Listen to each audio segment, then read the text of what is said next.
तोड़ने की। आप कहते हैं स्टेडियम में क्या मिलवाएं, हमने नहीं बोला स्टेडियम में मिलवाएं, लेकिन अगर एक मां अपने बेटे से मिल रही है, अगर एक पत्नी अपने पति से मिल रही है, तो can you please do them the courtesy of leaving the room. निकल जाए वो वहां से, कमरे से। क्या डर है आपको, किस चीज का खौफ है? क्यों वहां पे कैमरा लगा रखा है आपने, किस बात के लिए, किस चीज का डर है? क्या बोल देगा ऐसा कमांडर कुलभूषण जाधव जिससे पाकिस्तान की सियासत हिल जाएगी बिल्कुल ऐसे? देखिए साहब, ऐसा है, ये सब गलत बातें हैं। मैं जाता हूं याना मीरचंदानी के पास। याना जी, एक बात बताइए, ये ह्यूमिलिएशन की बात नहीं है। You ask a woman to remove her mangalsutra and her bindi, and Indian society में ये चीज को बहुत खराब माना जाता है। आप इनको बोलें कि कुछ ऐसी चीज करो तो ये फिर पाकिस्तानी फिर विक्टिम कार्ड प्ले करते हैं बहुत जबरदस्त। इसके बारे में याना जी आपके क्या कमेंट्स हैं? ये तो हर डिबेट में मैंने ये पहले भी बोला है कि दे डोंट हैव, इनको टॉलरेंस ही नहीं है। तो आप देखिए, कल भी एक बुद्धा का स्टैचू जो मिला था, it is a historical, it is like a archaeologist के लिए वो एक मतलब एक गोल्ड माइन की तरह है। उसको ये तोड़ने लग गए क्योंकि वो बुद्धा का स्टैचू था, क्योंकि वो उनके इस्लाम के खिलाफ है। तो इनको तो है ही नहीं। आप ये तो पूरी दुनिया जानती है कि माइनॉरिटीज और दूसरे रिलीजन्स और दूसरे कल्चर्स के लिए इनको कोई रिस्पेक्ट है ही नहीं। खैर, वो दूसरी बात है। मैं यहाँ पे एक पैनलिस्ट ने बोला, आई थिंक कमर चीमा साहब ने बोला कि जो कोई मतलब आतंकवाद या कोई ऐसे एंटी पाकिस्तान एक्टिविटीज करता हुआ पकड़ा जाए, उसको काउंसलर एक्सेस नहीं दिया जाता। तो क्या ये बता सकते हैं कि कुलभूषण जाधव ने ऐसी कौन सी एंटी पाकिस्तान एक्टिविटी की है? ये कह रहे हैं कि आप ईरान को क्यों नहीं पूछते?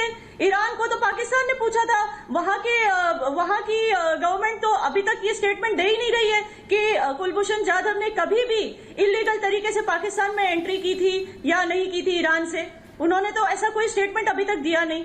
तो उनके पास क्या प्रूफ है कि वो एक आतंकवादी था? ये कहते हैं कि ईरान से बात करो, हम कहते हैं कि अफगानिस्तान से बात कर लो। आप इंडिया के पीछे क्यों पड़े हो? अफगानिस्तान में तो खुले में बोल रहे हैं कि हम बलूच लिबरेशन आर्मी को हम सपोर्ट करते हैं। उनके टोलो न्यूज पे ये न्यूज आती है। वहां के जो पुलिस ऑफिसर थे अचक जारी साहब, उन्होंने तो मेहमान नवाजी की है बलूच लीडर्स की। और बलूच ये अपने असलम बलूच को तो वहीं पे उन्होंने मारा था घुस के। तो ये अफगानिस्तान के पीछे क्यों नहीं पड़ते, इंडिया के पीछे क्यों पड़े हुए हैं? और ये प्रूव करना चाहते हैं कि ये अपनी आवाम को चुप कराने के लिए, अपनी आवाम को कन्विंस करने के लिए एक इंडियन बिजनेसमैन को पकड़ के दिखा रहे हैं कि रॉ एजेंट है और सारा बलूचिस्तान में जो भी मसला चल रहा है वो ये करवा रहा था। मैं बता दूं कि बलूचिस्तान इंडिपेंडेंस मूवमेंट की बुनियाद रखी गई थी 1973 में, जब पाकिस्तान पुलिस इस्लामाबाद में ईरान एम्बेसी में घुसी थी और वहां पे उनको मिले थे एम्यूनिशन रिकवर हुई थी, बलूचिस्तान आर्मी की एम्यूनिशन रिकवर हुई थी। तब कुलभूषण जाधव 3 साल का था, ठीक है। और कुलभूषण जाधव को आपने अरेस्ट किया था मार्च 2016 में। उसके बाद जो अटैक्स हुए हैं वो किसने कराए? फिर जो 7 अक्टूबर 2016 में हुआ था जाफर एक्सप्रेस ट्विन ब्लास्ट, जो 13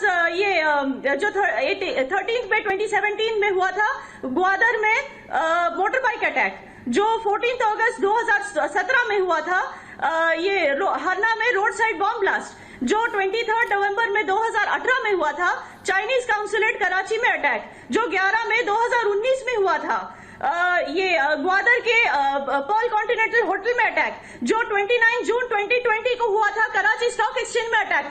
तब ये सारे अटैक्स जब हुए थे तब तो कुलभूषण जाधव जेल में था। फिर किसने करा ये सब अटैक्स? क्यों आप कुलभूषण जाधव को बलूच लिबरेशन आर्मी के साथ जुड़े रहने या बलूचिस्तान लिबरेशन के मामले में जुड़े रहने का झूठा आरोप क्यों लगा रहे हैं उस पे? और दूसरी बात, इनकी ये जो झूठी बातें हैं ना, ये झूठी जो कन्फेशन वाली वीडियोस, मैं प्लीज मुझे 1 मिनट दीजिए। ये कभी कभी इतना झूठ बोल देते हैं कि कौन सा झूठ, किस झूठ को कब पकड़ना है ये खुद ही भूल जाते हैं। अब 2 कश्मीरी लड़के पकड़े गए थे पिछले महीने, गिलगिट पुलिस ने उनको अरेस्ट करके ये दिखा दिया उनका कन्फेशनल वीडियो कि इंडियन एजेंसीज ने उनसे जबरदस्ती स्पाइंग करवाई, वो उनको स्पाइस बोल के पकड़ लिया। अब आप ये बताइए, अगर ये कहते हैं कि कश्मीर इनका अपना है, कश्मीरी इनके भाई हैं, तो अगर 2 कश्मीरी को पकड़ के इंडियन स्पाइस का ये ब्लेम क्यों डाला उनपे?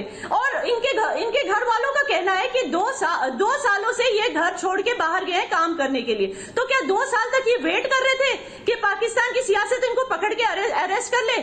अगर पाकिस्तान इनका भाई है तो, और अगर इंडियन एजेंसीज ने इनको फोर्स किया होता स्पाइंग के लिए, तो क्या ये पहले ही नहीं बोल देते पाकिस्तान सियासत को कि हमें यहाँ भेजा गया स्पाइंग के लिए? तो ये इतने झूठ बोलते बोलते हैं कि इनको खुद नहीं समझ आती कि कौन सी बात को कब पकड़नी है। जी ठीक है याना जी, बहुत बढ़िया पॉइंट्स थे आपके। मैं मुदस्सिर नजर साहब के पास जाता हूं। मेरा सवाल सर आपसे ये है कि पहले तो क्या प्रूफ है, ये जो आपने एक पासपोर्ट की बात करी और एक इकबालिया बयान की बात करी, ठीक है सर।